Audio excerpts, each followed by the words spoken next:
আসসালামু আলাইকুম everyone, welcome back to my channel Roshni's kitchen.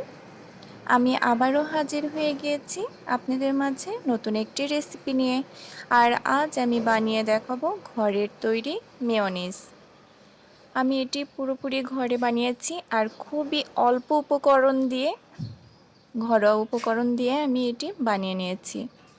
খুব সহজ একটি রেসিপি। বাজারের মেয়োনিজ আর ঘরে তৈরি মেয়োনিজের মধ্যে কোনো পার্থক্য নেই, অসাধারণ খেতে। প্রথমে আমি এখানে ব্লেন্ডার নিয়ে নিয়েছি, ব্লেন্ডারে সেই কাপটা, আর দিয়ে দিচ্ছি একটি ডিম।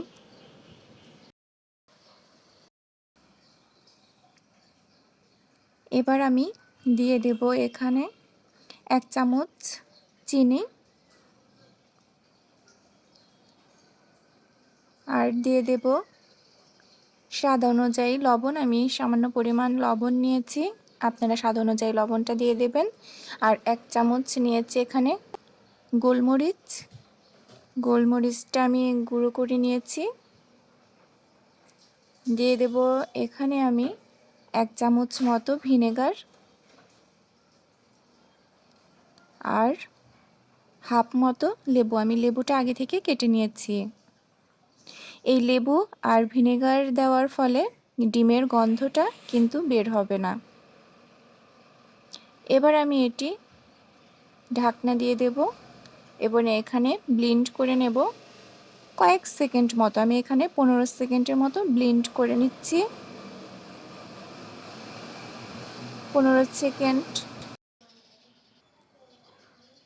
ব্লেন্ড করা হয়ে গেলে এখানে আমি দিয়ে দেব, আমি এখানে 1 কাপ মতো তেল নিয়েছি। এই তেলটা আমি পুরোপুরি দেব না, এখানে আমি হাফ কাপের মতো তেলটা দিয়ে দিচ্ছি। এবার আমি এখানে ব্লেন্ড করে নেব প্রায় 5 মিনিটের মতো।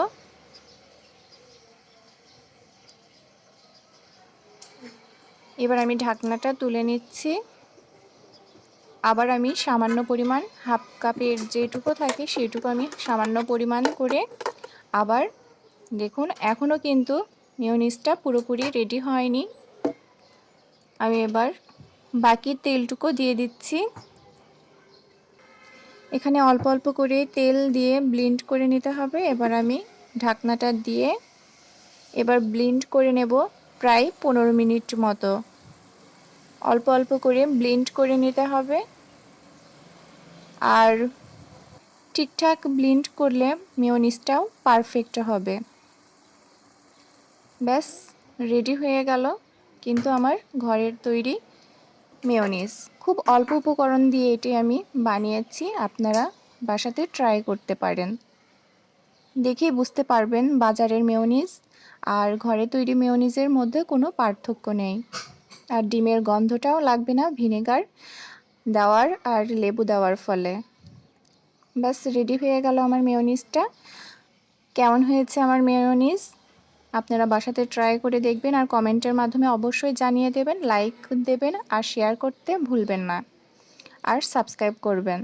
যারা আমার চ্যানেলটিতে সাবস্ক্রাইব করেছেন তাদেরকে অসংখ্য ধন্যবাদ, আর যারা আমার চ্যানেলটিতে সাবস্ক্রাইব করেন নাই তাদেরকে বলবো সাবস্ক্রাইব করে দেবেন।